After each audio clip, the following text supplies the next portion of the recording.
Veyra Quinn stood frozen, the letter shaking slightly between her fingers. The paper was trimmed in black, a quiet marker of mourning of everything that had been stripped from her. Boston felt unreal now, its narrow streets and polished parlors, replaced by the raw, merciless spread of the Arizona territory. Outside, the wind howled across the yard, lifting dust from the cracked earth surrounding the ranch that now belonged to her, her inheritance, her responsibility. Miss Quinn, Nira Hale, the housekeeper who came with the property, knocked gently at the door. The supplies from town just arrived. Veyra drew a steady breath, straightening her back, forcing the familiar ache of loss into its usual hiding place. 3 months had passed since her father's death, yet grief still clung to her like a shadow. "Thank you, Nira," she replied. "I'll be out in a moment." The mirror offered a reflection she barely recognized. Her once pale complexion now bore freckles, burned in by the relentless southwestern sun, her carefully styled chestnut hair rebelling against the dry heat. 23 years sheltered by Boston's society had not prepared her for this harsh exile. Outside, the wagon driver hauled down sacks of flour and beans, his eyes flicking uneasily toward the distant mountains. "Best not linger, ma'am," he said, touching his hat. "Word is Apache have been sighted near Prescott." Veyra's jaw tightened. "More attacks. Stagecoach hit 2 days ago. 3 dead." His voice dropped. "Army's sending more men out from Fort Whipple." The news settled heavy in her gut.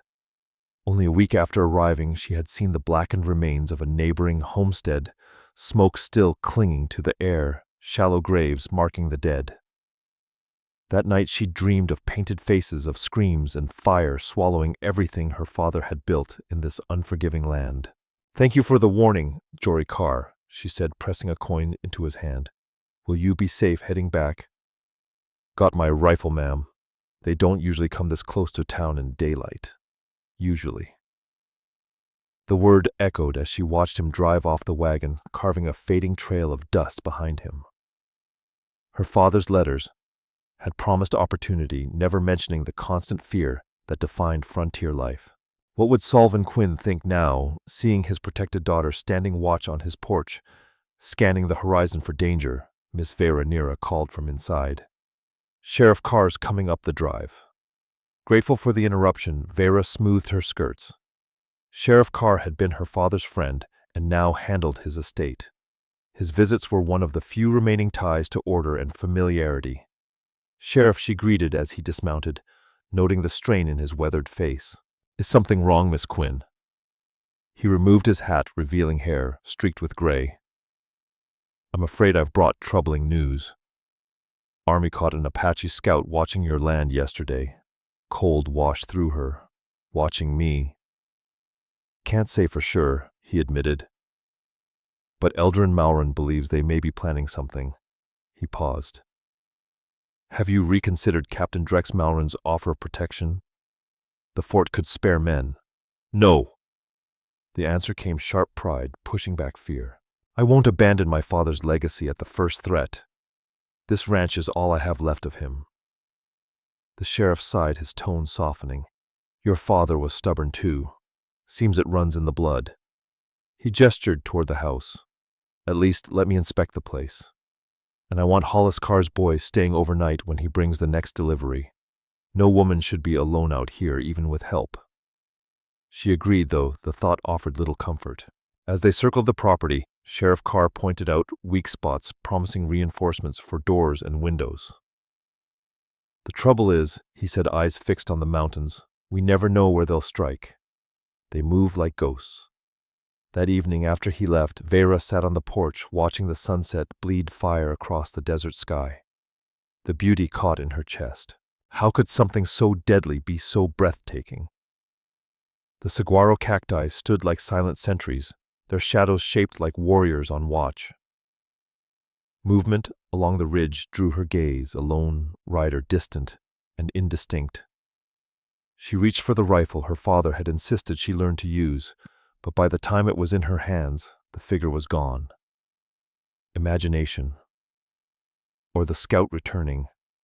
Sleep refused her that night. Every creak, every breath of wind felt like a warning.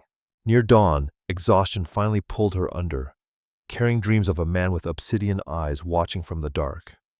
Culpa Springs existed for two reasons: the mine that bore its name and the stage route that tied it to the rest of the world. Veyra guided her horse down the dusty main street, nodding politely to the few women who had followed their husbands west.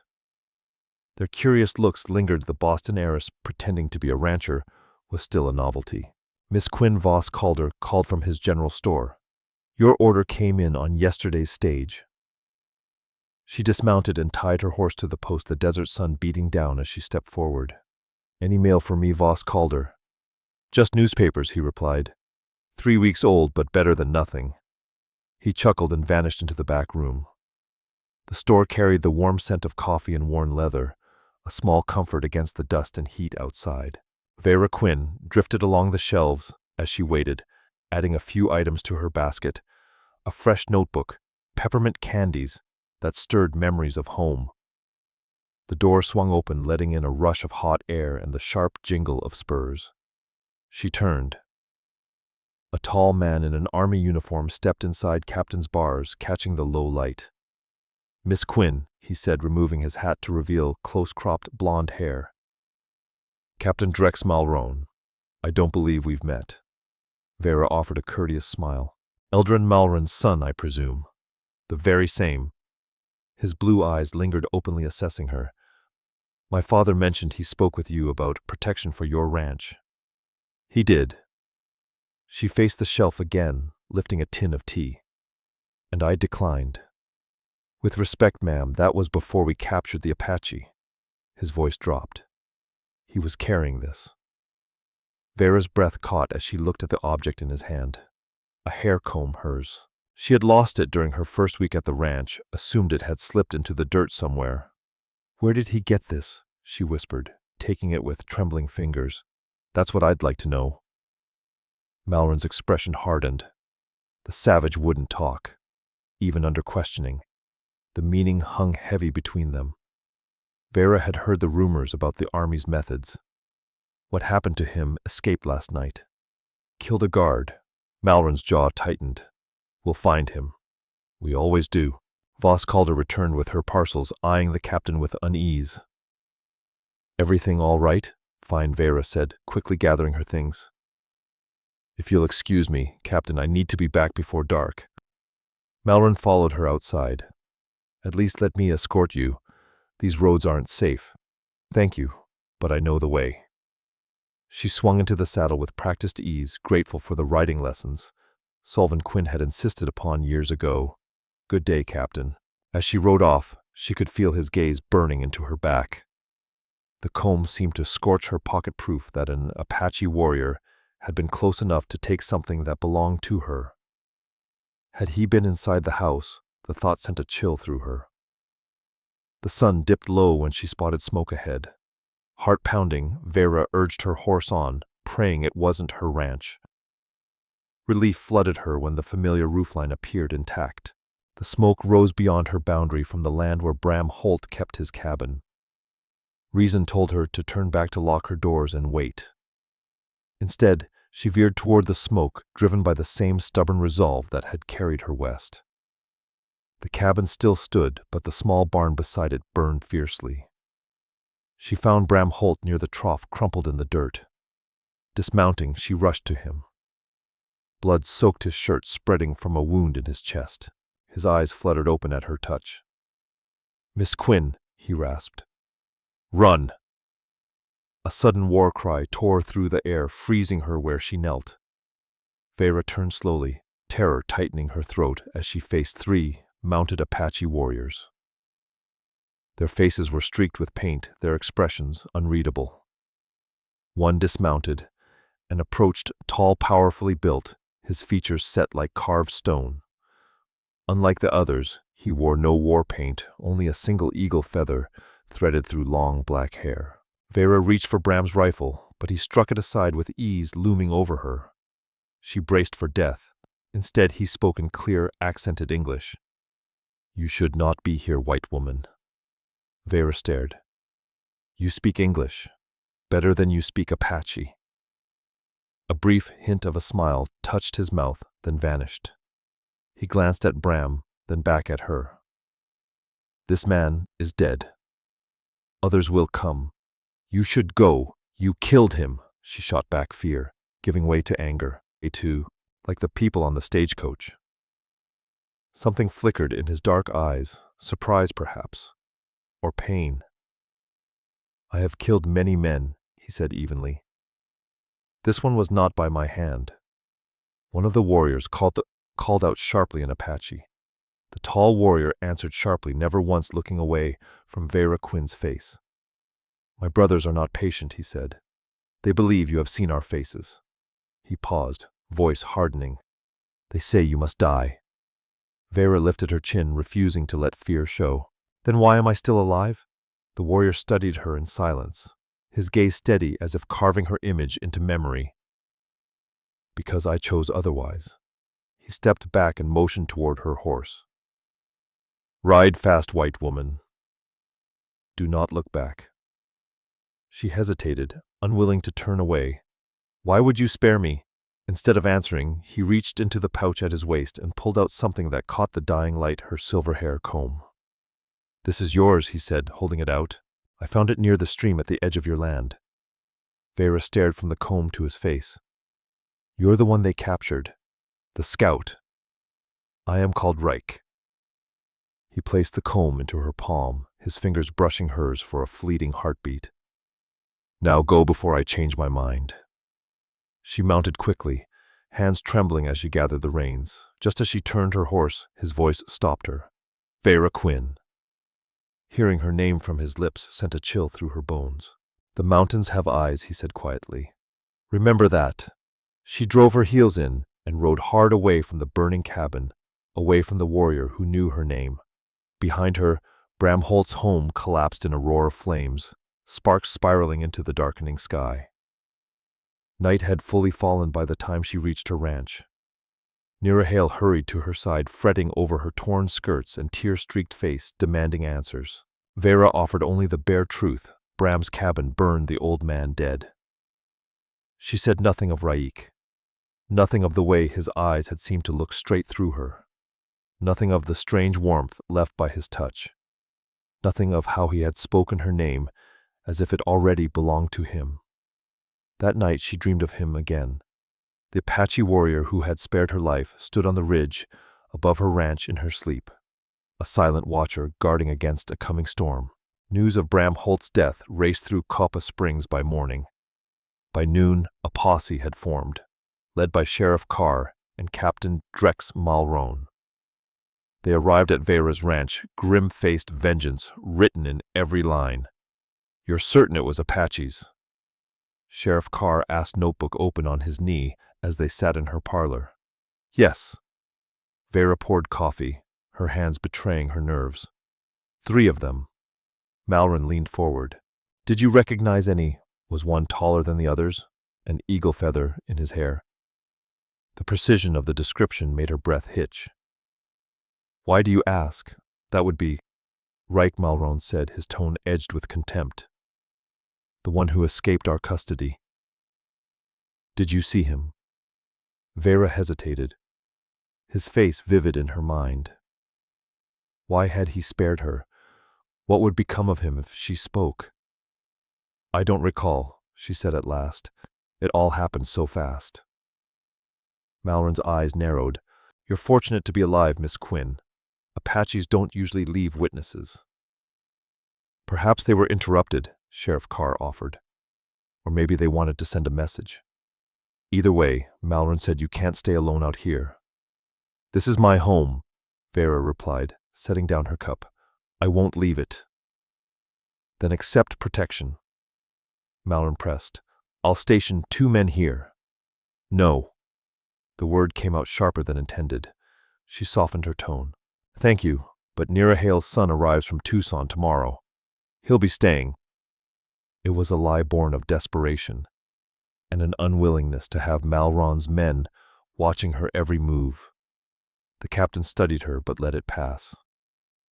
After they rode off, Veyra stood on the porch, watching the dust from their horses fade. The weight of her deception, pressed heavily on her chest. Why had she protected Raik?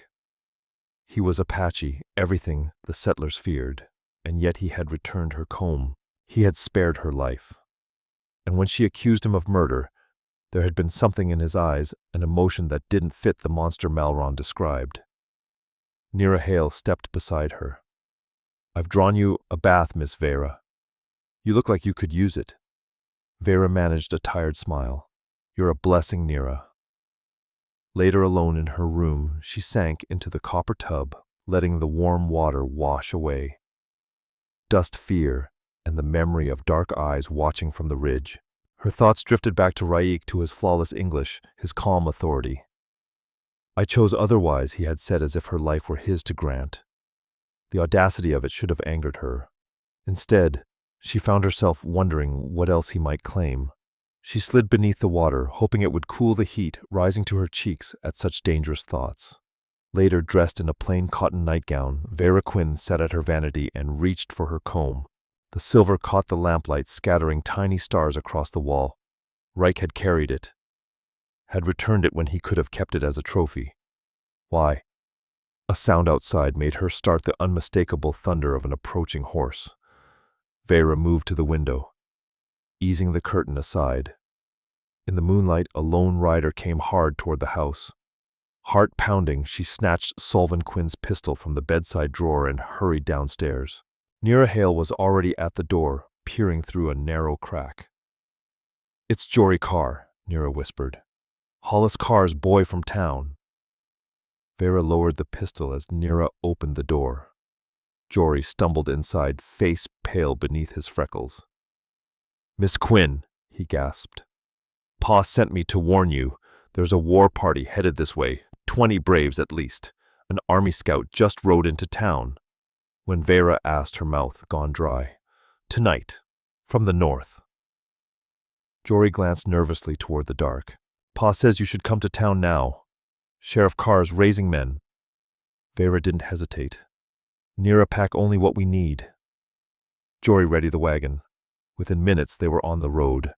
Veyra took one last look at the ranch house, everything her father had built, wondering if it would still be standing by dawn. They had gone less than a mile when hoofbeats thundered behind them. Jory cracked the reins, but the wagon was no match for riders. Down he shouted, grabbing his rifle. Veyra dragged Nira to the wagon floor as shots split the night. Jory fired back, but he was only one boy against unseen attackers. A bullet tore into his shoulder, pitching him backward from the seat. The horses bolted. The wagon swerved, struck a rock, and rolled. Veyra flew, hit hard, the breath knocked clean from her. Dazed, she crawled toward the wreck. Nira lay still nearby, a dark stain spreading across her gray dress. Jory was nowhere in sight. Voices approached, not guttural Apache, but Spanish. "Mexican bandits." Veyra reached for her pistol, gone lost in the crash. A lantern flared, revealing 3 men. Their leader, thick-set with a scar slashed across his cheek, grinned when he saw her. "Well now," he said in accented English. "The rich Boston girl." She backed away, searching for anything, cover, a weapon. An escape. He motioned his men toward the wagon. "Your father owed me money," he went on. "Cattle crossings, an arrangement that died with him." His smile widened. "But perhaps his daughter can settle his debts. Differently." A scream rose in Veyra's throat, then froze as another sound ripped through the night. A war cry that turned her blood to ice. The bandits spun weapons, lifting too late. Shapes flowed out of the darkness. Arrows hissed, striking with brutal precision. 2 men fell instantly. The leader fired wildly before an arrow punched through his throat, ending him mid-breath. Silence fell. Veyra pressed herself against the overturned wagon, shaking, certain she had traded one death for another. Then a figure stepped into the lantern light, tall, familiar. Raik approached slowly, bow still in hand. "Veyra Quinn," he said softly. "Twice now I find you in danger." Relief weakened her knees. "Nira," she whispered, "please help her." Raik knelt beside Nira Hale, examining the wound with careful hands. After a moment, he looked up, grief steady in his eyes. The bullet found her heart. She walks with the ancestors now. Sorrow crushed Veyra's chest. Nira had been her anchor in this harsh land, her comfort when she had none. And Jory, she asked, dreading the answer. He lives. Raik gestured toward the darkness where another Apache warrior supported Jory Carr's slumped form. His wound is not fatal, Raik said, straightening after his examination. But he will need care. Veyra Quinn forced herself upright, drawing in a steady breath. Why are you here? Jory said. A war party was coming. Raik's jaw tightened. Not war, justice. 3 days ago, he explained, soldiers had struck their camp while the warriors were away hunting. Women and children were taken. The tracks led north into the canyons near her land. That can't be true, Veyra protested. The army wouldn't. Not all who wear blue follow their chief's word, Raik cut in. Some hunt Apache for bounty. $10 for a scalp. His eyes locked on hers, daring her to deny it. She had heard rumors, whispers she dismissed as frontier exaggeration. The pain in his gaze told her otherwise. I'm sorry, she whispered. I didn't know. Raik searched her face, weighing her words. Whatever he found there seemed to satisfy him. Come, he said at last. It is not safe. The noise will draw others. I can't leave Nira. Hale, Veyra said, panic rising. We will honor her, Raik replied quietly. When there is time. He whistled low and sharp. From the darkness came a horse, her mare loose since the crash.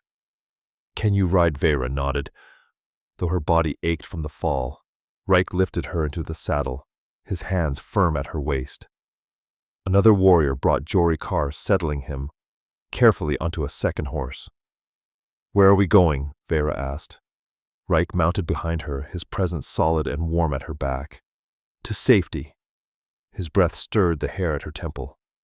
Trust me, Veyra Quinn. Trust an Apache warrior, one who had appeared twice at her darkest moments. It should have been madness.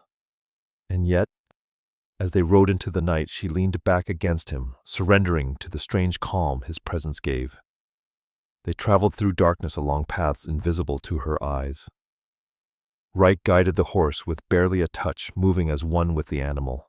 Exhaustion pulled at Veyra, fear and grief blurring together until she drifted in and out of sleep, anchored by the arm around her waist. She woke to dawn, spilling into a narrow canyon. They had stopped beside a small stream, the horses drinking deeply. Where are we? She asked, voice rough with thirst. Raik dismounted and helped her down. The place between worlds. My people call it Shadow Canyon. White men do not come here. Veyra looked up at towering red walls, reaching for the sky, the rising sun washing them in gold and crimson. Despite everything, the beauty stole her breath. Jory lay nearby his shoulder, bound with cloth. He stirred as she knelt beside him, fear flashing in his eyes at the sight of the Apache warriors. It's all right, Veyra said gently. They saved us. Nira, he asked weakly. She shook her head, unable to speak. Jory closed his eyes, grief carving lines into his young face. Raik approached with a water skin, offering it first to Jory, then to Veyra. Drink. We rest until nightfall. Then we move again. Move where? Veyra asked. I need to go to town. Tell Sheriff Carr what happened. The men who attacked you were not alone, Raik said. Someone sent them to that road. That's absurd. Who would want me harmed? Raik crouched beside her, eyes intent. The same man who blames Apaches for every death. The same man who sends soldiers to raid our camps. Drex Malron, Veyra whispered, recalling the captain's keen interest in her ranch. Raik nodded. His father was fair. The sun hunts my people like animals. And now he hunts me, she said. But why? I've done nothing. Your land, Raik answered, gesturing toward the distant mountains. The stream on your ranch flows from a sacred spring. Malron believes there is gold there. He stirs war, So the army will drive us out. Veyra's thoughts reeled Malron's insistence on stationing men, his precise knowledge of Raik. If this is true, she said slowly, then I'm no safer in town than I am here. Less safe, Raik replied. Here you are under my protection. The possessive edge in his voice sent a tremor through her, one born not of fear, but something far more unsettling. Veyra Quinn turned away, troubled by her own response. I need to send word to Sheriff Carr, she said. He must know what happened. The boy can carry your message when his strength returns, Raik replied. He rose and offered his hand. Come. You should rest while you can. He led her to a shallow cave set into the canyon wall.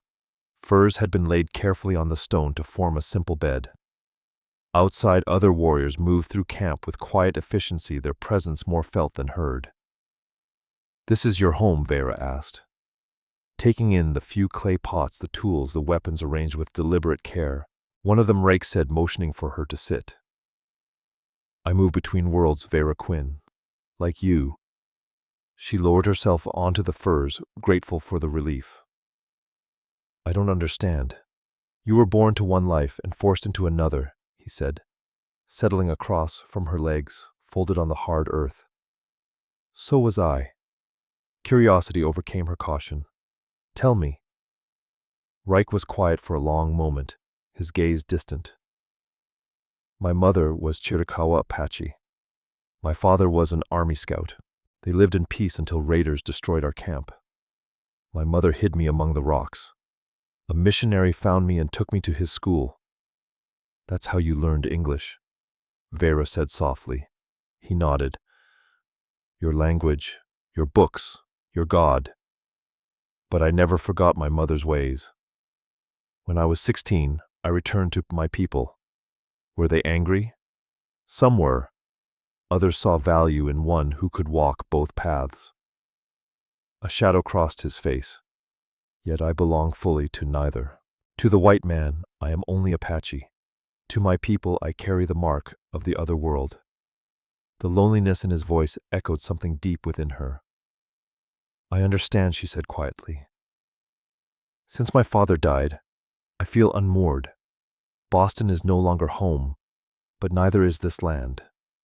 Raik studied her. Yet you fight to keep your father's ground. It's all I have left of him, she said with a faint, sad smile. Foolish, perhaps, to risk so much for dirt and stone. Not foolish, Raik said, leaning forward, intensity in his eyes. Sacred. We fight for our land because it holds our ancestors' bones and our children's dreams. Your father's spirit rests there now. You honor him by defending it. His words touched a truth she had felt but never named. For the first time since arriving in Arizona, Veyra felt seen. Thank you, she whispered, tears surprising her, for saving my life, for understanding me. Raik reached out, catching a tear on his fingertip with a gentleness that stole her breath. Rest now. You are safe here. As he turned to leave, she caught his wrist. Stay, she said impulsively. Please. Just until I fall asleep.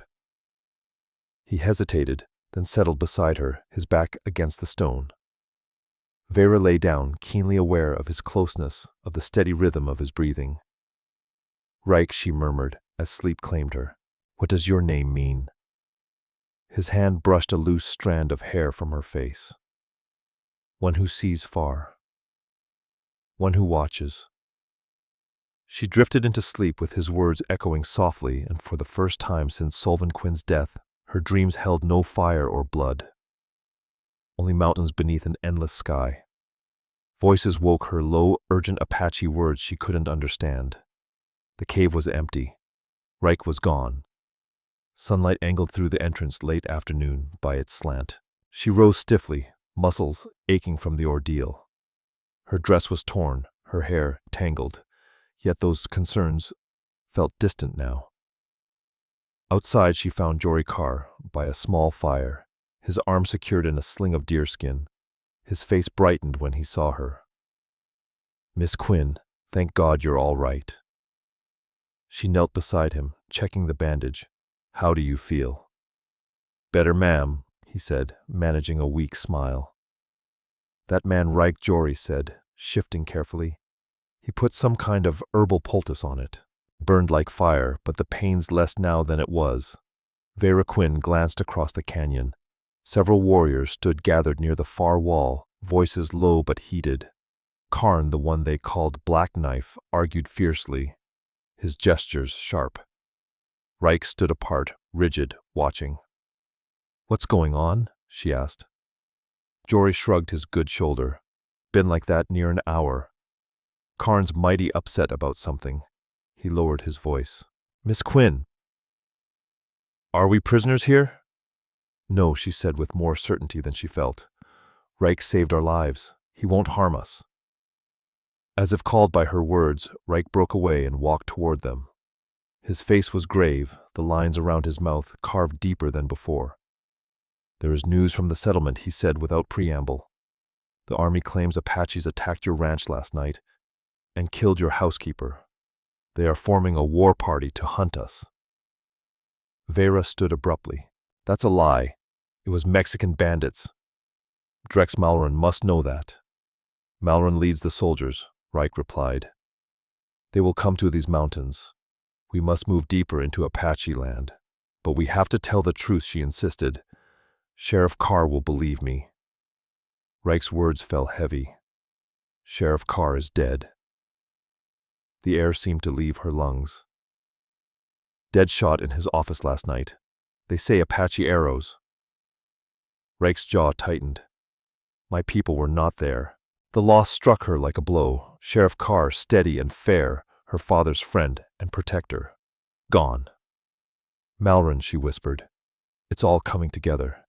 He's removing anyone who could stand against him." Raik nodded once. "The time for words has passed. Now we survive." "I'll go," Jory said, forcing himself upright. "I'll tell what I saw. Those men on the road weren't Indians." "No." Raik's voice allowed no argument. "You will return to your father. Tell him what happened, but no one else, not yet." When Veyra asked, "When we have proof of Malron's treachery?" Raik turned to her. "You must choose Veyra Quinn. Come with me into the mountains or return with the boy. But know this, if you go back now, Malron will not let you live to speak the truth." It wasn't truly a choice. Certain death or the unknown with this man, this warrior. And yet something deeper than fear pulled her toward him. "I'll come with you," she said quietly.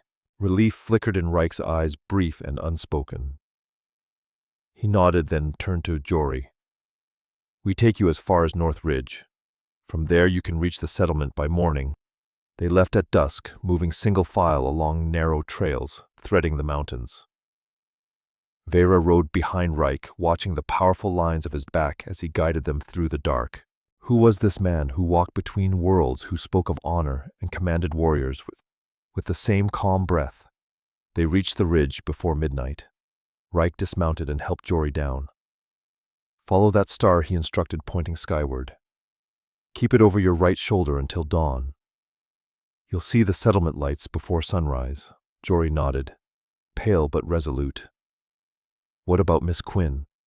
"I will protect her with my life," Raik said simply. "Now go." Veyra slid down and hugged Jory briefly.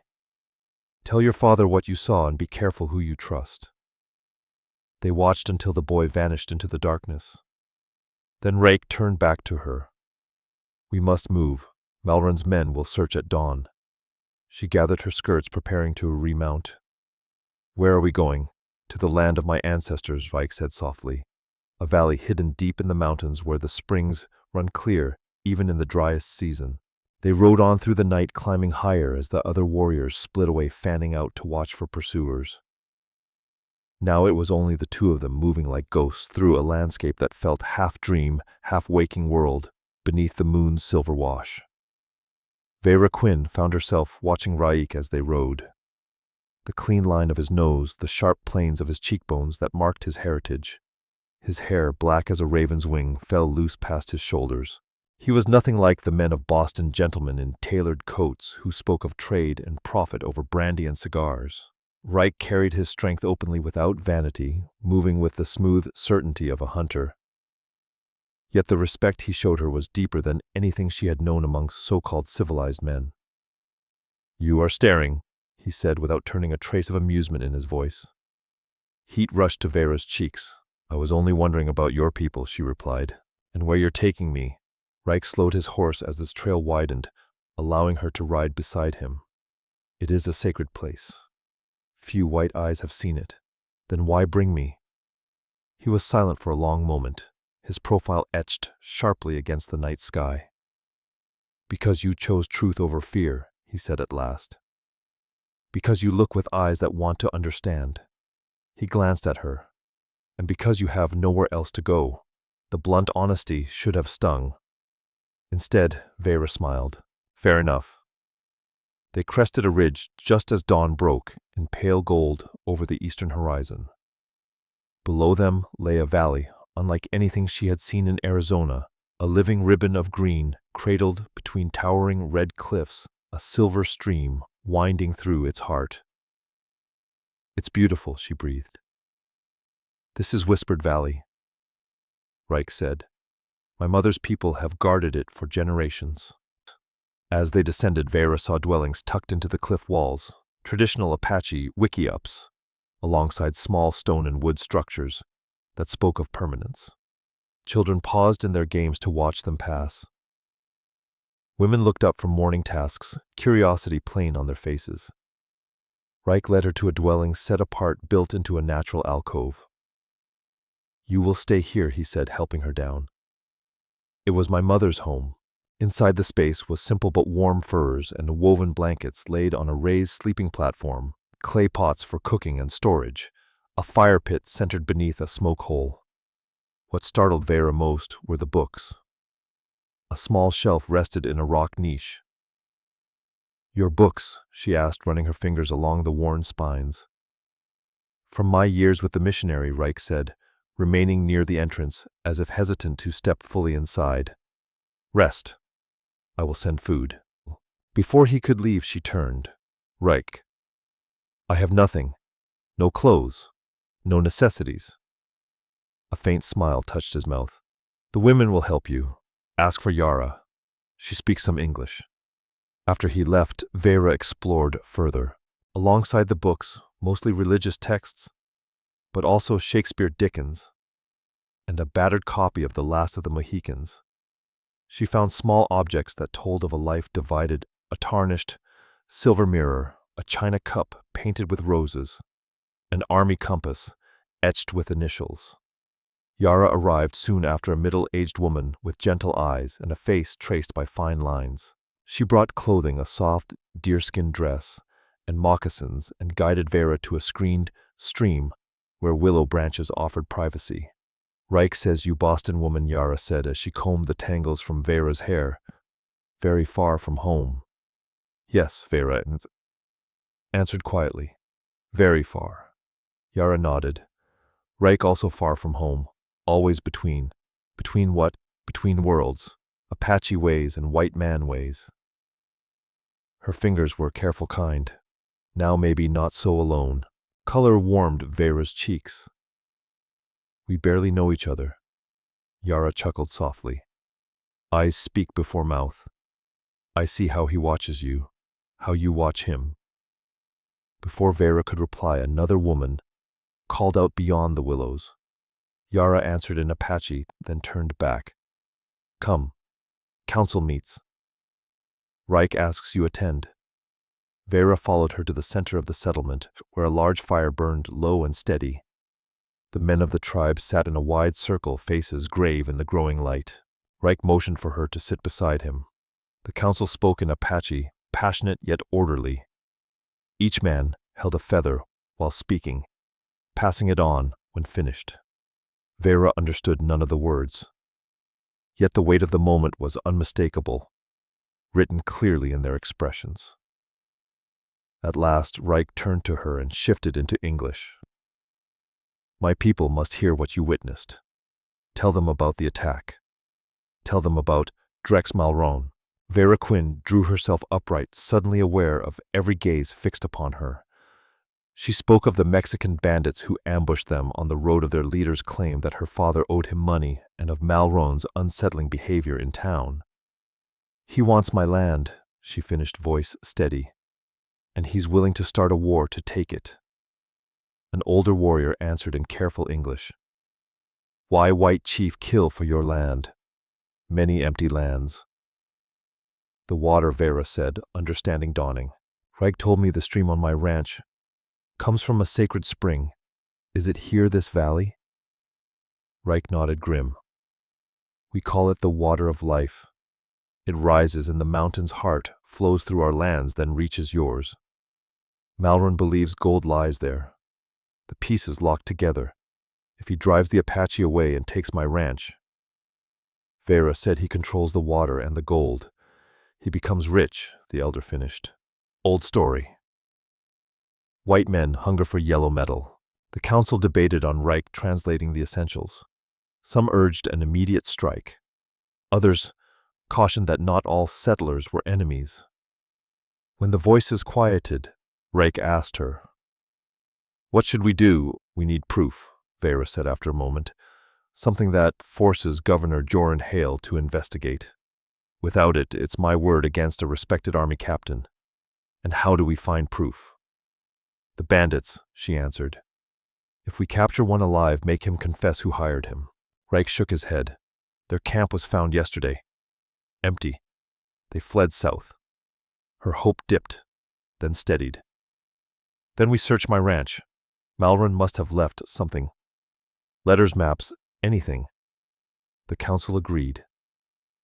It was decided Raik and 2 trusted warriors would take Veyra back to her ranch under cover of night to look for evidence.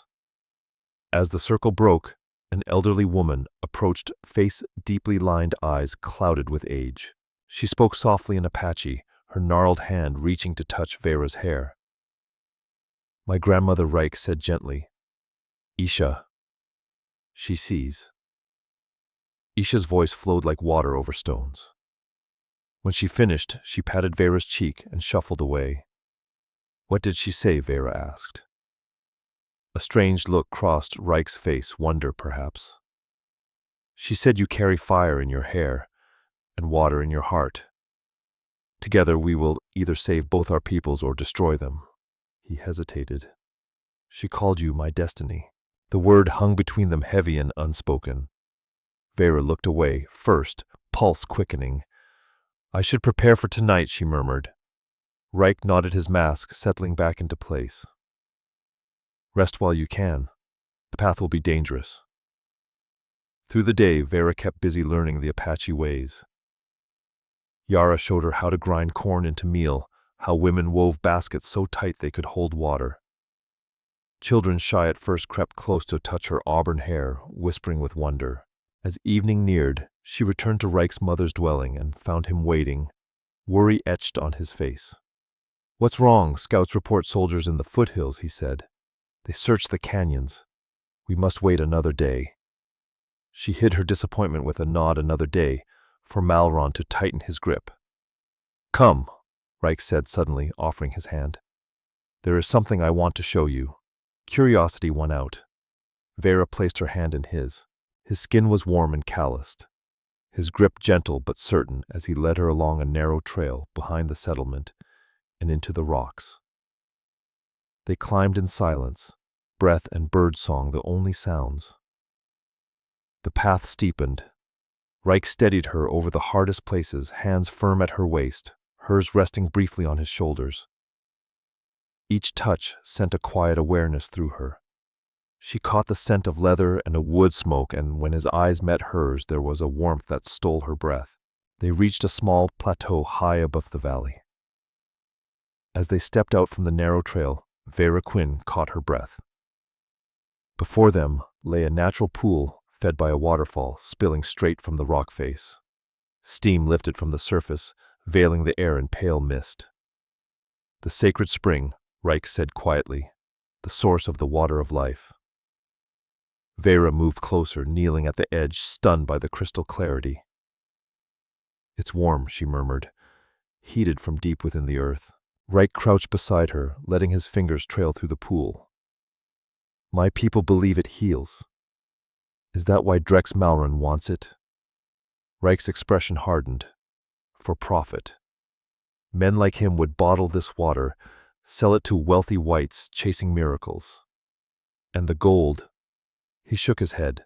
A story. A lure for investors. The true treasure is the water. They stood together, watching evening light ripple across the pool. The setting sun painted the stone in amber and rose, turning the mist to molten gold. It's the most beautiful place I've ever seen, Veyra said softly. Raik studied her gaze, steady and searching. Why did you come to Arizona, Veyra Quinn? The true reason. The question caught her off guard. My father died. He left me the ranch. You could have sold it, Raik said gently. Stayed in Boston, among your own. She looked toward the horizon. There was nothing left for me there. My father was all I had. She swallowed. After he died, a man, one of his associates, made it clear I was expected to marry him. Now that I had no protection. Did he hurt you? Raik asked, his voice dangerously soft. Not physically, but his intentions were written in his eyes. She wrapped her arms around herself. I couldn't bear being passed from one man's control to another's. The ranch was my escape, a chance to choose my own fate. Raik stepped closer, not touching, but near enough that she felt his warmth. And now, what fate do you choose? She turned to him, struck again by the quiet nobility of his features, the depth in his dark eyes. I don't know, she admitted. Everything changed so fast. A week ago I believed all Apaches were savages. And now, he prompted. Now I only know this, she said. I want the truth known. Justice for your people and for mine. Raik lifted his hand slowly, giving her time to pull away, and touched her cheek. His fingers were calloused, yet the gesture was impossibly gentle. You have a warrior's heart, Veyra Quinn. The words warmed her more than the spring itself. In Boston, women were praised for beauty and obedience, never for courage. Thank you, she whispered. The moment stretched, full of things neither named. Then Raik stepped back, breaking the spell. We should return before dark. Tomorrow will come soon enough. As they descended, Veyra became acutely aware of him behind her, of each time his hand steadied her on the steeper places. Something had shifted between them, a recognition neither could deny. That night alone in his mother's dwelling, she dreamed of the sacred spring of water and fire meeting in rising steam beneath an endless sky. She woke breathless, heart racing, the memory of his touch lingering like a promise. Dawn broke pale over the eastern ridges. A new day. A day that would take her back to her ranch, back to settlers and soldiers. Back to danger, but not alone. The plan was simple in theory. Return under cover of darkness, search for proof of Malron's schemes, then escape before dawn. In practice, 1,000 things could fail. They set out at sunset, riding single file along hidden mountain paths. Raik led Veyra close behind, with Karn and Teo guarding the rear. No one spoke. Even the horses moved as if they understood silence. Veyra wore the clothing Yara had given her, a deerskin dress and moccasins that made no sound. Her hair was braided and tucked beneath a dark cloth. At her waist hung a knife in a beaded sheath, a gift from Isha. For protection, the old woman had said through Raik. And for courage. The weight of it against Veyra's hip steadied her. Well after midnight they reached the ridge overlooking her ranch.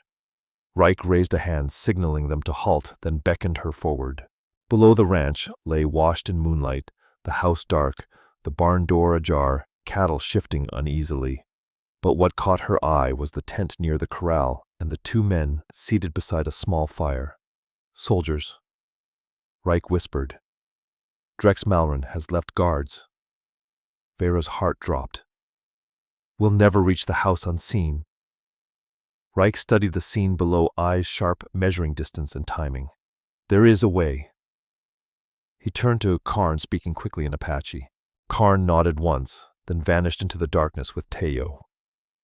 What are they doing? Veyra asked. Creating a distraction. Raik helped her down, tying their horses to a scrub oak. They waited in breathless silence. Below, one guard dozed by the fire, while the other paced rifle slung across his chest. Minutes dragged, then cattle bellowed suddenly, the herd surging toward a broken stretch of fence on the far side of the ranch. "Now," Raik said, taking her hand. They slipped down the ridge, hugging shadow. As the guards ran for the cattle, Raik and Veyra crossed the yard and reached the back door. It was locked. Raik worked the blade of his knife, and the latch yielded. Inside the kitchen, memory struck her meals shared with Nira Hale, laughter now gone. Her throat tightened. "Where would Malron hide papers?" Raik murmured. "My father's study," she said. "This way." They moved through the house, every creak sounding like a shout. The study door stood ajar. Drawers gaped, papers scattered. "Someone searched this place," Veyra whispered. Malron, Raik said grimly. "Perhaps for what we seek." They worked quickly. Veyra checked the places she knew: the false drawer bottom, the hollow behind the shelf, the floorboard cache. Nothing. "If he found it, we have no proof." Despair edged her voice. Raik stayed methodical, testing walls, lifting frames, sliding his hand beneath the rug. "Your father," he said quietly. "Where did he keep his most important papers? He had a strong box." She frowned. "But it isn't here. He must have taken it to town, maybe the bank." Then a memory surfaced. Or with a friend, Sheriff Carr. "He was executor of the will, and now he is dead," Raik said. The circle closes.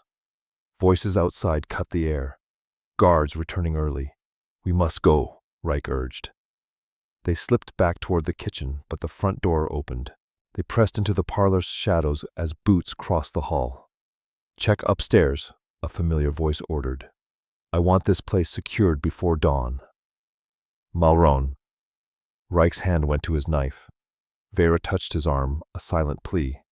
Too many, too armed. The kitchen was no longer an option. Soldiers moved there now. The window. Veyra pointed. Raik nodded. They waited until the steps faded above, then crossed the parlor. Raik eased the window open, scanned, and helped Veyra through. They reached the barn's shadow when a shout burst from the house. The window. "Someone's been inside," Raik commanded, shoving her toward the ridge. They sprinted across open ground. Lanterns bobbed behind them as soldiers spilled out.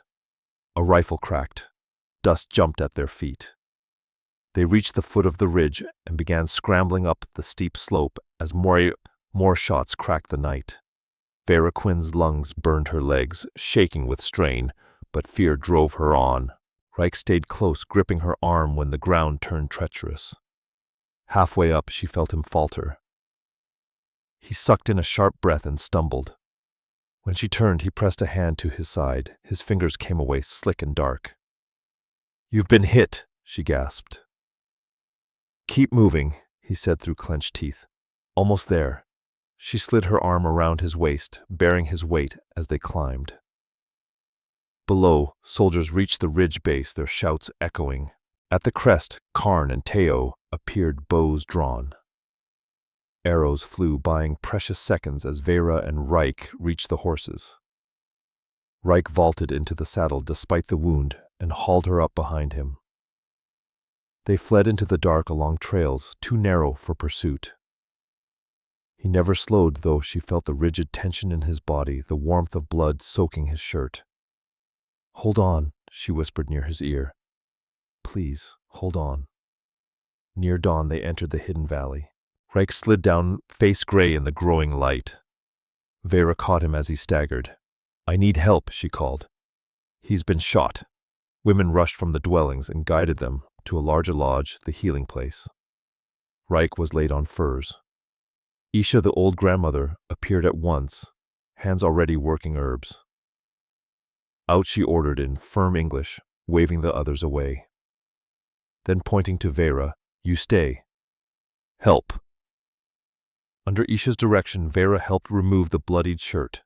The bullet had torn a deep groove along his side, missing anything vital by grace alone.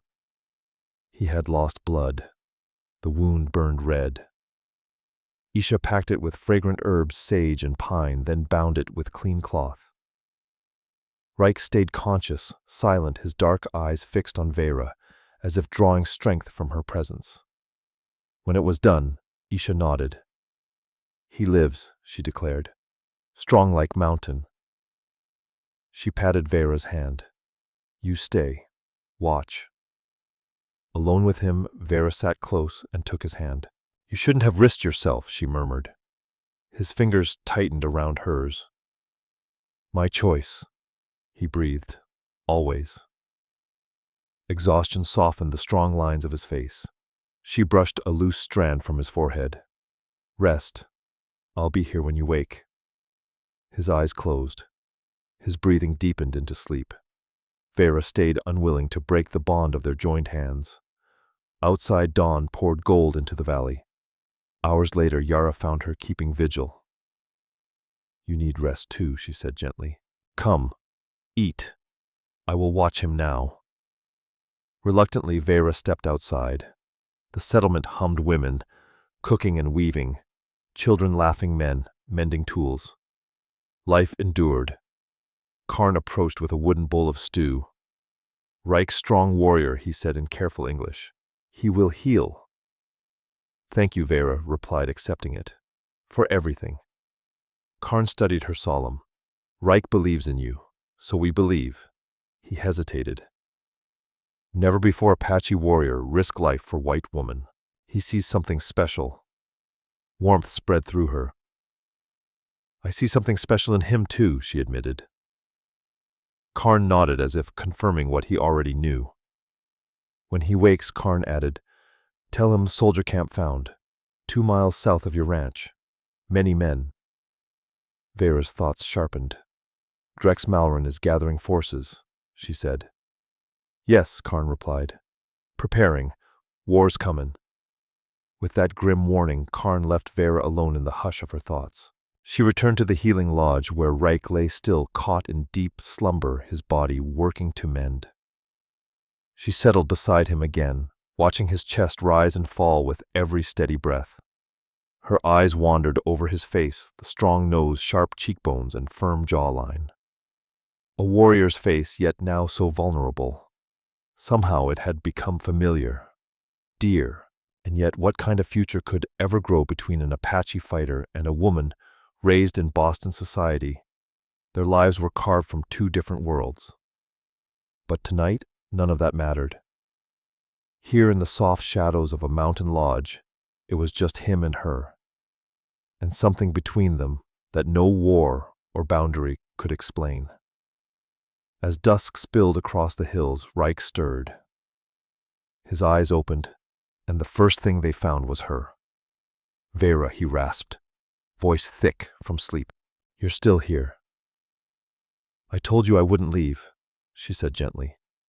She helped him sit up and held a clay cup to his lips. He drank, then leaned back with a wince. "How do you feel?" she asked. "I've known worse," he muttered. "Everyone made it back safe," she assured him. "Karn said they found a soldier camp near my ranch. He thinks war's about to break loose." Raik's expression hardened. "Drex Malron moves faster than I figured. We don't have much time." "You're in no shape to fight," Veyra protested. "Not fight. Think." He took her hand in his, gaze sharpening. "We didn't find proof at your ranch, but maybe there's another way." She frowned. "What do you mean?" "The strongbox," he said. "If your father left any documents with Sheriff Carr, they might still be locked away in his office." Her heart gave a jolt. "That's in town." "It's too dangerous." "And it's even more dangerous to wait," Raik said, shifting to stand despite the pain. "Once bullets fly, no one will care about the truth." Veyra's jaw set. "Then I'll go." He stared at her. "I can move through town without being noticed. They think I'm dead or a hostage. No one's looking for me." "No!" Raik's refusal was instant, almost a growl.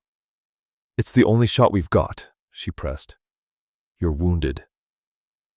If the Apache go near town, they'll be gunned down. But I can slip in, quiet, unseen. His eyes searched hers, battle raging behind them. And if Malron's there, I'll stay low. I'll go after dark when the streets are quiet. She gave his hand a squeeze. Trust me, Raik, like I trusted you. The tension in him slowly eased, and after a long moment, he gave a single nod. Not alone, he insisted. Karn and Teo will guide you to the edge. They'll watch from the trees. She nodded, accepting the terms. The next few hours they spent in quiet planning, marking paths, recalling the sheriff's office layout, deciding where the strongbox might be hidden. As night draped the sky in black velvet, Veyra slipped into her old torn traveling dress. It was dirty and worn, but better than wearing Apache garb in a settler town. Just as she reached for the door, Raik called her back. From around his neck he took a small leather pouch and placed it in her hand.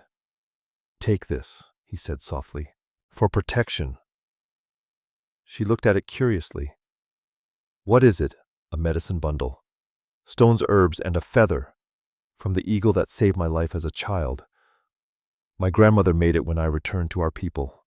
He closed her hand around it. "She said it carries the power of earth and sky." Veyra's throat tightened. "I can't take this. It means too much. It'll come back with you." He lifted the cord and gently tied it around her neck, his fingers brushing her skin. "Just like you'll come back to me." His words hit her like a slow thunder. Without thinking, she leaned in and kissed him, tender, brief, full of promise. "I'll return," she whispered. Raik's hand rose to her cheek, his dark eyes unreadable. "Be careful, Veyra Quinn. You carry my heart now." She couldn't speak. Her lips parted, but no sound came. She nodded once, then turned and walked out before doubt could change her mind. Karn and Teo stood waiting with the horses. No words were needed. Together they rode into the darkness. They followed mountain paths few outsiders knew, moving swift and silent. Around midnight, the town of Coppa Springs came into view. It lay quiet under the stars, only the saloon glowed with lamplight, voices echoing faintly. Veyra slid from her saddle and turned to the men. "Wait here," she said. "If I'm not back by dawn, ride home without me." Karn gave a grim nod. Then she turned toward the town, the bundle against her chest. And Raik's heart carried in her hands. 3 owl calls. That was the signal. Trouble. Come fast. Veyra Quinn slipped into town under the cover of night, moving like a shadow through the alleys. The sheriff's office stood quiet, locked up tight, just as she expected. She circled to the rear, heart pounding, relieved to find the window unlatched. Small-town carelessness now her salvation. Inside the place was just as she remembered. A desk, filing cabinet, gun rack, jail cells along the back wall, but something lingered in the air, violence. A dark stain marred the wooden floor, unmistakably blood. Papers littered the room like there'd been a fight. Using only the moonlight streaming in, Veyra began her search, careful and methodical. The sheriff's desk held nothing of use. The filing cabinet was just routine old arrest records, dusty ordinances, faded wanted posters. Where would Sheriff Carr have stashed something as vital as a strongbox trusted to him by her father? She was about to quit when her eyes caught something odd. The wall behind the gun rack looked too new, out of place. She dragged the rack aside and found it a hidden panel secured by a padlock. The key had to be nearby. Veyra combed the room again, checking under desk blotters and the cold, empty coffee pot behind pictures. Nothing. Then she remembered what her father once said about Carr. That man keeps anything important on him. His daddy's old watch never leaves his pocket. His personal effects would have been boxed up after he died, where she rifled through the bottom desk drawer, and there it was. A small wooden box. Inside Carr's pocket watch, a folded handkerchief, and a small brass key. Her breath caught as she fit the key into the padlock. Click. The lock dropped into her hand. Behind the panel was a wall safe, and inside that, the very thing she'd hoped for, a metal strongbox, the initials E. Quinn engraved on the lid. Her hands trembled as she lifted it free. It wasn't locked. Her father must have trusted Sheriff Carr that much. Inside, land deeds, including one for the ranch, personal letters, and a leather-bound journal. She opened the journal, instantly recognizing her father's handwriting. Flipping through, she stopped cold when she saw the name Malron. Her father had been watching Captain Drex Malron for months before his death. Suspicious dealings with Mexican nationals, whispered agreements with mining companies, threats aimed at Apache villages. But the real dagger was the letter tucked inside. It was from Malron to Solvin Quinn, proposing a partnership to strip gold from the creek that ran through their land, a plan that required forcing the Apache off their homeland. And her father's reply, drafted maybe never, sent was firm. He refused, and warned that he would expose Malron to Governor Joran Hale. Veyra whispered to the empty room. That's why he died. They said it was heart failure, but maybe it was murder. Her thoughts shattered at the sound of boots on the boardwalk outside. Someone was coming. Veyra hurried, slipping the journal and letters into her dress. The strongbox went back into the wall. She darted to the shadows of the cells just as the front lock turned. Drex Malron strode in, trailed by a lantern-bearing soldier. They went straight for the desk. Malron rifled through the drawers, cursing under his breath. "It has to be here," he growled. "Carr was the executor." "Maybe it never was, sir," the soldier said nervously. "Or maybe someone already found it." "Impossible," Malron snapped, then froze. His eyes locked on the gun rack. The wall panel was open. "Damn it! Someone's been here." Veyra stayed pressed against the wall, clutching the small medicine bundle Raik had given her. A charm of protection, her only hope. Malron stormed over to the open safe. "Empty," he barked. "Search the whole place," he ordered. "Whoever took it can't have gotten far." The soldier began checking everything, moving closer to the cells. Too far to reach the window. Nowhere to hide. Then hoot, hoot, hoot. An owl's cry 3 times sharp and fast. The warning call. Both men froze. "What was that?" the soldier asked. Malron drew his pistol. "Check outside." As soon as the door cracked open, an arrow zipped through the night and slammed into the soldier's shoulder. He screamed and collapsed. Malron fired blindly into the darkness, yelling for backup. Veyra ran. She bolted from the cell shadows toward the rear window. Malron turned, spotted her, his pistol rising. "You," he roared. "Should have known you'd survive, Miss Quinn." "It's over, Malron," Veyra Quinn said, stepping back toward the window, her voice steady despite the tremor in her chest. "I've got my father's journal. I know exactly what you did." Drex Malron's face twisted with fury. "Your father was a damn fool, couldn't recognize fortune when it stared him in the face. And now his stubborn daughter's gonna die for it." He raised his pistol, taking his time, aiming straight at her heart. Veyra braced herself. She didn't flinch, but the shot never came. Instead, crash! A dark figure burst through the window behind Malron, tackling him to the ground with a bone-rattling thud. "Raik!" The 2 men struggled, grunting, fists landing hard. Malron's pistol went off the shot, exploding harmlessly into the ceiling. Veyra stood frozen a split second, then sprang into action. She snatched up a heavy wooden chair and smashed it down onto Malron's back with all the strength she had. The captain crumpled to the floor unconscious. "Raik," she cried, dropping to her knees beside him. "You should be resting. Your wound." "I couldn't let you face him alone," he said, voice strained. He sat up slowly, wincing, fresh blood blooming through the bandage at his side. "Do you have the proof?" Veyra nodded, placing a hand over the hidden pocket in her dress. "It's all here. Everything we need." Shouts echoed from the street. Malron's men had heard the gunfire. Raik pushed himself to his feet, jaw clenched against the pain.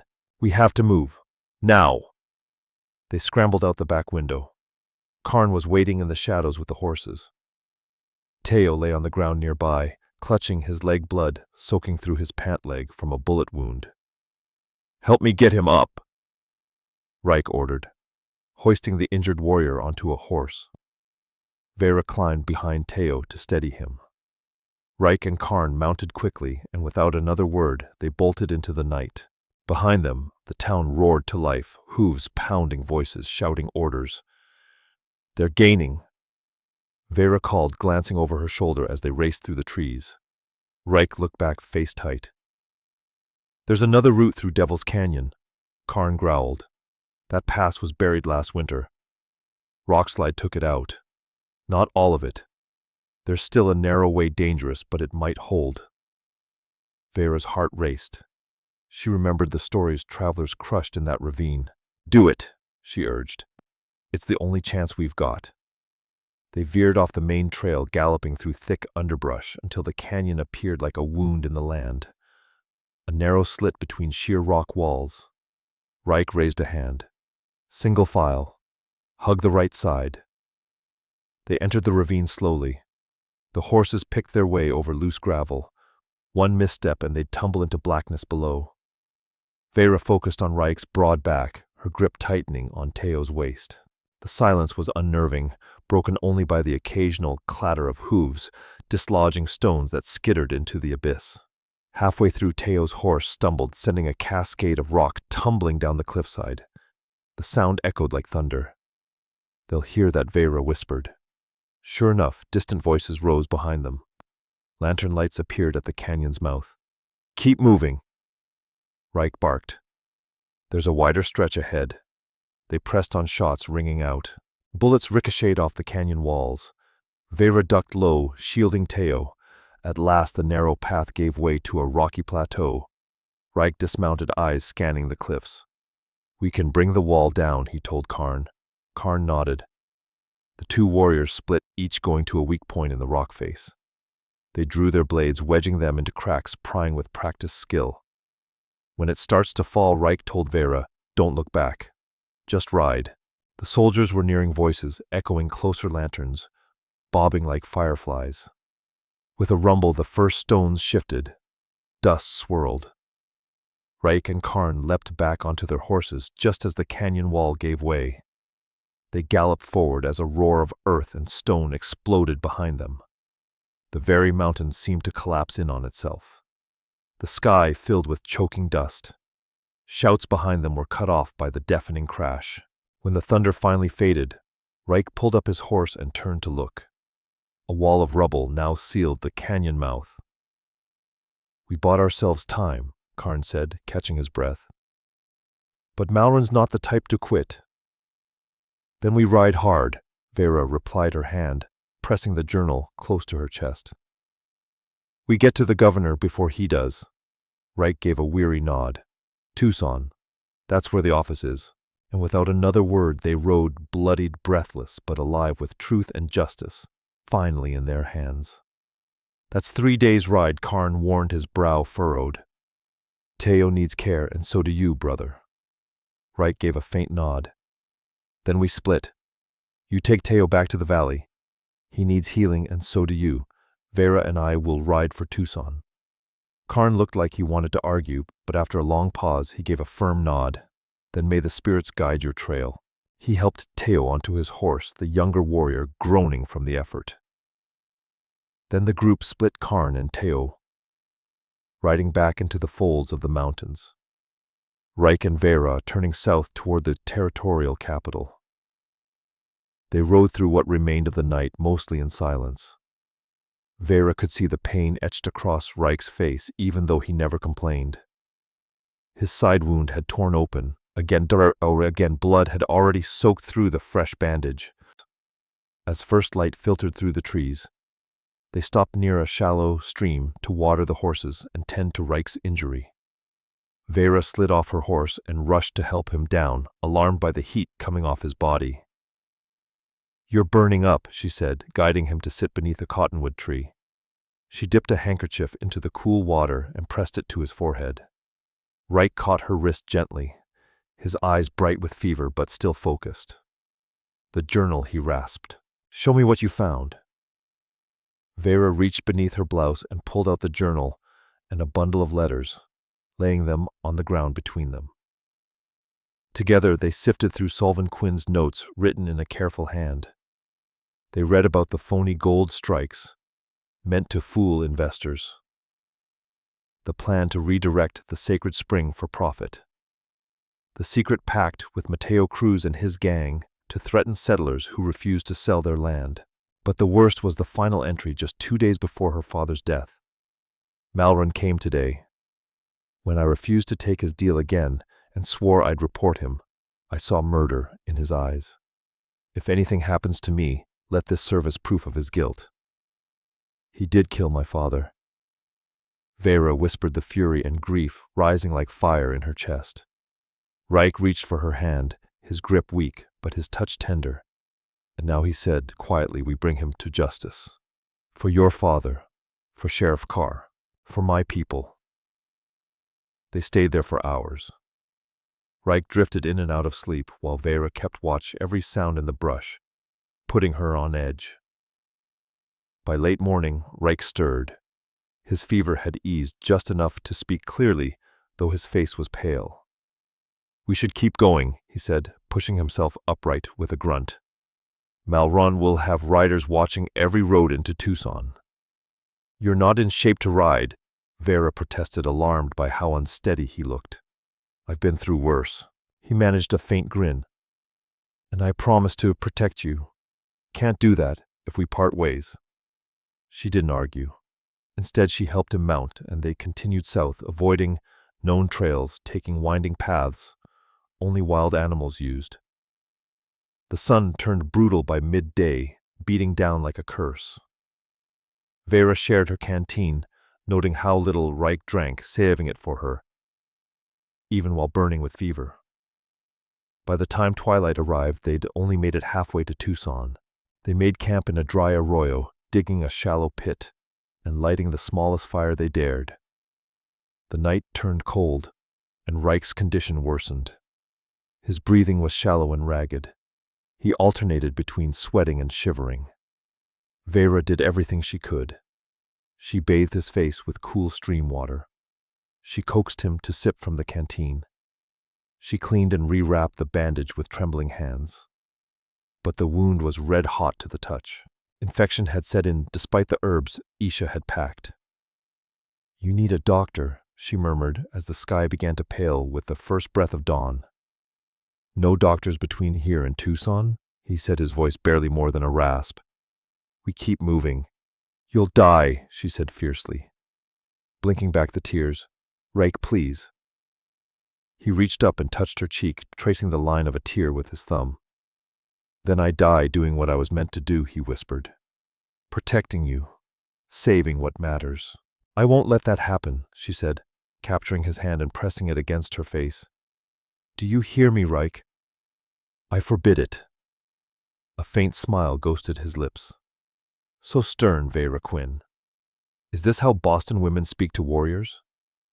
"No," she replied, her voice thick with emotion. "It's how a woman talks to the man she loves." The words spilled out before she could stop them. Raik went still, his dark eyes locked on hers. "You love me?" Veyra hadn't meant to say it, not like this, not while he was sick and struggling to breathe. But now that the truth was out, she wasn't going to bury it. "Yes," she said, "I love you. So you have to live. You hear me? You have to live. So we can figure out what that means. You and me, in this broken world." Raik didn't answer with words. He pulled her down to him, their lips meeting in a kiss that said everything they didn't need to speak aloud. Despite the fever weighing down his body, there was nothing weak in the way Raik pulled her close, nothing unsure in the hands that slid into her hair.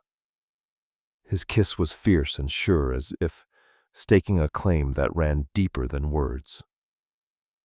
When their lips finally parted, breathless and trembling, he whispered against her mouth, "For you, Veyra Quinn." I'll live.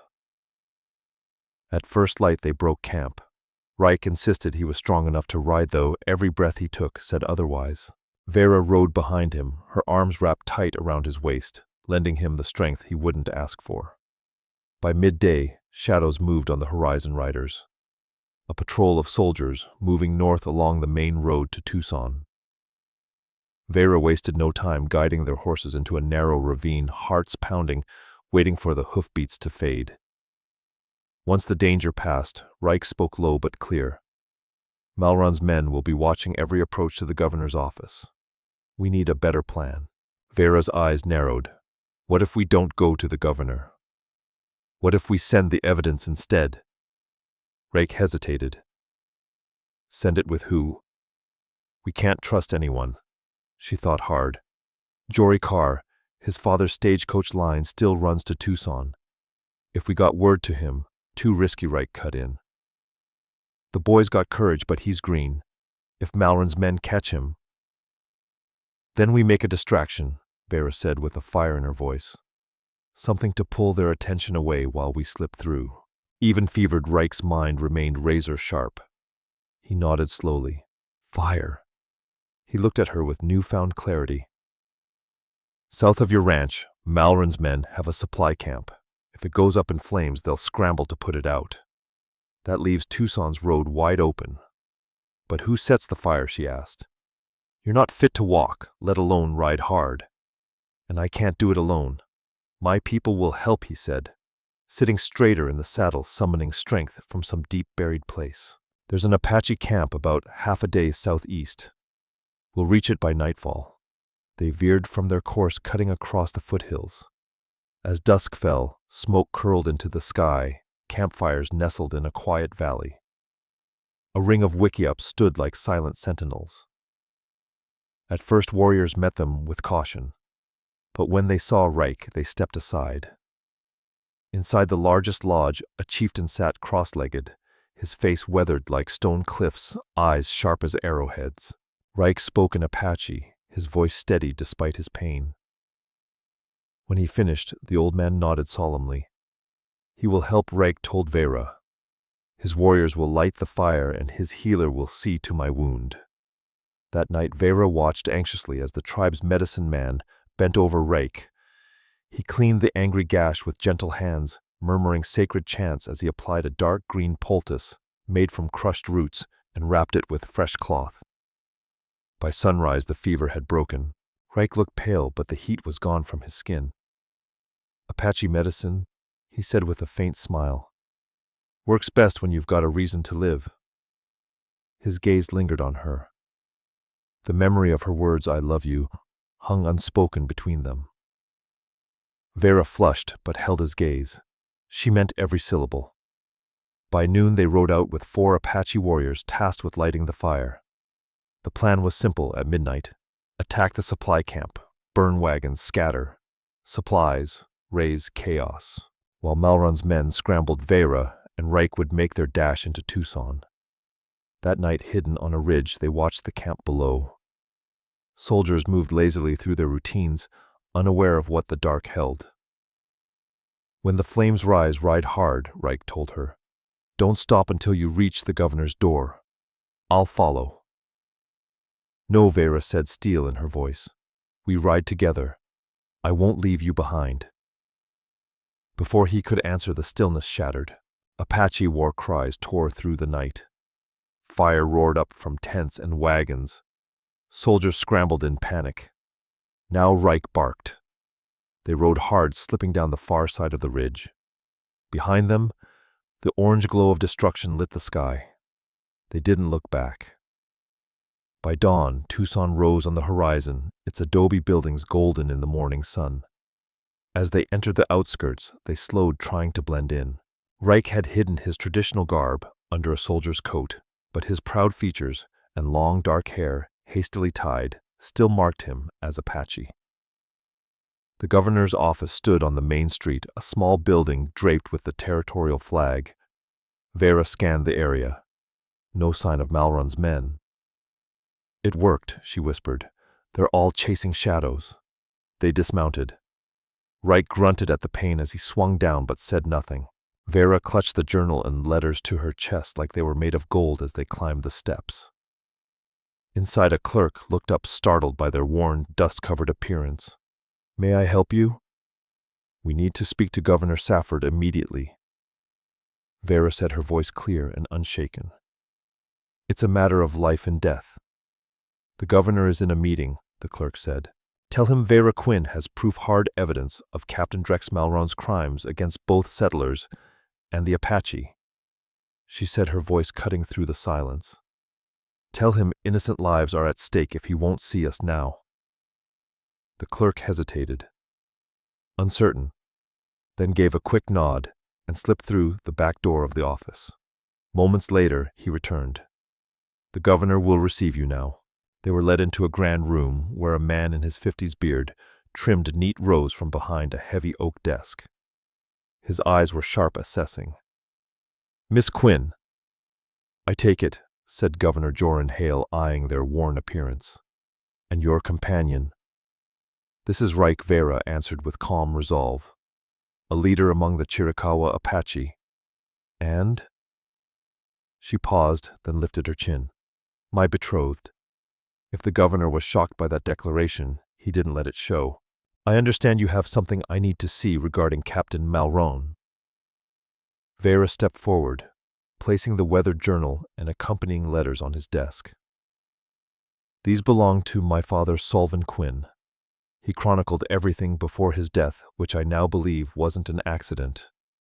It was murder." Her voice trembled, but she held steady. "Malron has been stirring violence, fanning conflict to drive the Apache from their ancestral lands. He's behind the killings of Sheriff Carr and many more, all to line his pockets." Governor Hale flipped through the pages slowly. With each turn, his expression darkened. At the final entry, his eyes met Veyra's. "This is troubling," he said gravely. "If what's written here can be confirmed, Malron will be held fully accountable." He turned barked orders to the clerk just outside the door. "Get a detail ready. We move to arrest Captain Malron immediately." He turned back to them. "For now, you two stay put. This office is the safest place."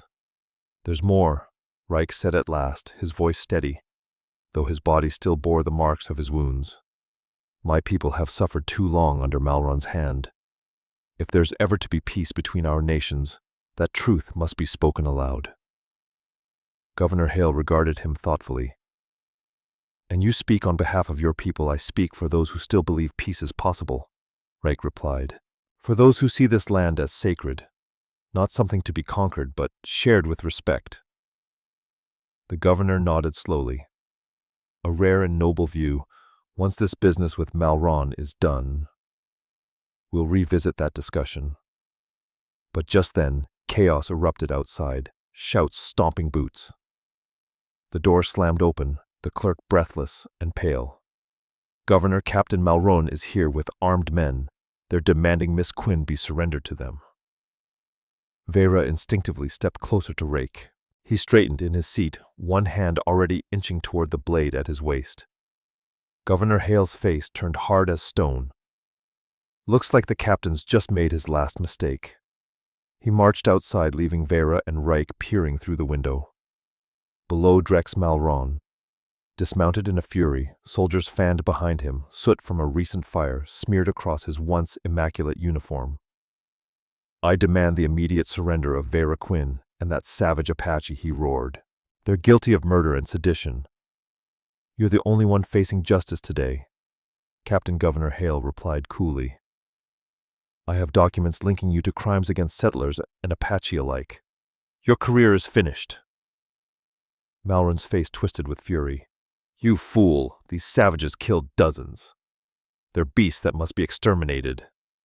"The only beast I see wears a uniform," the governor shot back. "Men, arrest him for the murders of Solvin Quinn and Sheriff Carr." The marshal stepped forward, but Malron was faster. With a roar, he pulled his sidearm. "I'll see you in hell first." The shot rang out, missing Hale by inches. Then Raik exploded from the office like a storm. In a blur, he slammed into Malron, knocking the pistol skyward as it fired a second harmless round. They tumbled into the dust, grappling fiercely. Raik Veyra cried out, running after them, as Malron drew a knife. But Raik caught his wrist mid-swing. The blade halted a breath from his throat. With one brutal twist, he tore the weapon free and pinned Malron to the ground. Marshals rushed in, restraining the captain. "It's over, Malron Raik," said his voice cold and final. "Your war ends here." As they dragged Malron away, still spitting curses and threats, Veyra rushed to Raik's side. He was pale, swaying, the exertion reopening his wounds. She slipped her arm around his waist, supporting him. "You nearly got yourself killed," she whispered fiercely. "It's worth the risk," Raik replied simply. "To end this. To protect you." Governor Joran Hale approached them, genuine respect in his eyes as he regarded Raik. That was a brave act. "I'm in your debt," the governor added. "I seek no debt," Raik answered firmly. "Only justice for my people." "You shall have it," Hale promised. "Richardson will stand trial for his crimes, and I would be honored if you would participate in peace talks between the territory and the Apache nation." Raik inclined his head in acceptance. "When I am recovered, I will return to speak for my people." "And you?" Miss Quinn Hale turned to Veyra. "What will you do?" Now Veyra looked up at Raik, her decision already made. "I'll rebuild my ranch. Make it a place where Apache and settlers can meet in peace." She took Raik's hand in hers. "My place where two worlds can become one." The days that followed were a blur of testimonies and official statements. Richardson was imprisoned awaiting trial. His supporters were either disbanded or arrested as accomplices. Evidence mounted that he had indeed been responsible for Solvin Quinn's death, poison administered during a business dinner designed to mimic heart failure. Governor Hale, true to his word, initiated peace talks with Apache leaders, with Raik serving as mediator between the cultures. The territorial legislature established protections for Apache sacred lands, including the spring that fed both Whispered Valley and Veyra's ranch. As for Veyra and Raik, they returned to her ranch to begin rebuilding what had been damaged during her absence. The locals watched with a mix of fascination and disapproval as the Boston heiress and the Apache warrior worked side by side, creating something new from the ashes of the past. One evening, as they sat on the porch watching the sunset paint the mountains in shades of fire, Raik took Veyra's hand in his. "My grandmother's prophecy," he said softly. "Fire in your hair, water in your heart. Together we would either save our peoples or destroy them." Veyra leaned her head against his shoulder, content in a way she had never imagined possible. "I think we've made a good start on saving them." Raik tilted her face up to his. "But there is one thing still unsettled between us." Oh, she raised an eyebrow, her heart quickening under his intense gaze. "You called me your betrothed." In the governor's office, he reminded her. "Was that merely a strategy, Veyra Quinn? Or did you mean those words?" Veyra smiled, remembering her impulsive declaration. "I meant them. If you'll have me, if I'll have you." Raik laughed, a sound rich and warm in the gathering dusk. "I've loved you since you stood before me at Wallace's cabin, unafraid despite your terror. I have loved you as I have loved no other. Across worlds, across the divide between our peoples." He reached into his pocket, withdrawing a simple band of silver, set with a small turquoise stone. "I had this made in Tucson. It's not a fancy Boston jewel, but it's perfect." Veyra interrupted, tears of joy blurring her vision as he slipped it onto her finger. "As perfect as this imperfect life we're creating." Raik gathered her into his arms, his kiss a promise of all the days to come. As darkness fell around them, the first stars appeared in the vast Arizona sky. Veyra knew she had found her true home at last. Not in a place, but in the heart of a warrior who had called her name in the night to save her. 5 years later, morning light spilled through the window, rousing Veyra from sleep. She reached across the bed, finding only empty space where Raik should have been. Rising, she wrapped a shawl around her shoulders and stepped onto the porch of their expanded ranch house. In the yard below, Raik was teaching their 4-year-old son Edward to ride his pony. The boy sat straight and proud, his features a perfect blend of his parents', his father's dark eyes and high cheekbones, his mother's auburn hair and determined chin. Beyond them stretched the ranch, which had become known throughout the territory as Sacred Waters. Part working cattle operation, part neutral ground where Apache and settlers could trade and talk in peace. The stream that had once been the focus of Richardson's greed now sustained gardens and orchards, its clear water, a symbol of the life Veyra and Raik had built together. As if sensing her presence, Raik looked up, his face softening into the smile he reserved only for her. 5 years of marriage had deepened the bond between them, each day bringing new challenges and joys as they navigated their unique path. Not everyone had accepted their union. Some settlers still crossed the street when they saw Raik in town, and some Apache still regarded Veyra with suspicion when she visited the reservation established in Whispered Valley. But for every person who turned away, there were others who recognized the possibility their marriage represented, a future where differences didn't mean division. "Mama, look," Edward called out, guiding his pony in a small circle. "I'm riding like Papa." "Beautifully done, my love," Veyra called back, pride warming her heart. Raik lifted the boy from the saddle, placing him on his shoulders as he walked toward the house. "Someone's eager for breakfast before we leave for the celebration," he said, climbing the steps to join her.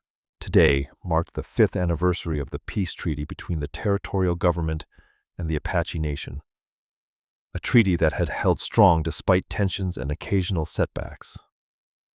A grand celebration would take place in Whispered Valley, with Governor Joran Hale himself attending. "Is Yara still coming to help with the baby?" Veyra asked, one hand resting on her swollen belly, where their second child grew. "She waits by the stream," Raik confirmed. "She says this one will be a girl with eyes like the sky."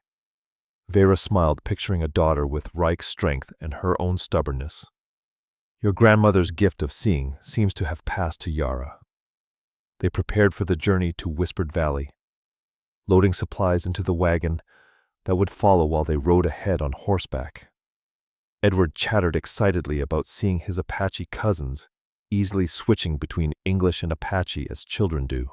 As they crested the ridge that had once marked the boundary between their worlds, Veyra reined in her horse, taking in the view. Below, Whispered Valley bloomed green and vibrant, its people preparing for the celebration. Beyond it rose the mountains that had once seemed so forbidding, but now felt like an extension of home.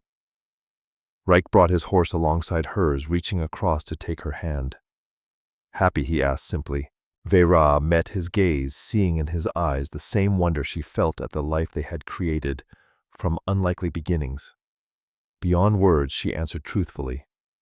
They rode down into the valley together, the sun between them, their future unfolding like the path before them, untamed, not without obstacles, but rich with possibility.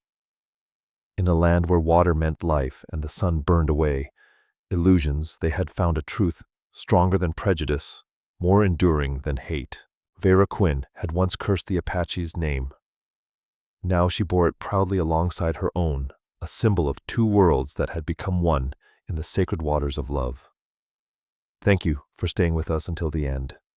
We truly hope this story touched your heart as much as it did ours. Please subscribe, like, comment, and share this video. Supporting our channel means so much to us and keeps us inspired to create more stories full of love, redemption, and breathtaking twists. From the bottom of our hearts, thank you for being here. Don't forget, at the end of this video, another story from our channel will appear. Click and be surprised by more emotional tales like this one. All stories are created for entertainment purposes and may include fictional elements or dramatized interpretations inspired by historical settings. We use AI tools, voiceover visuals, scripts as creative assistants.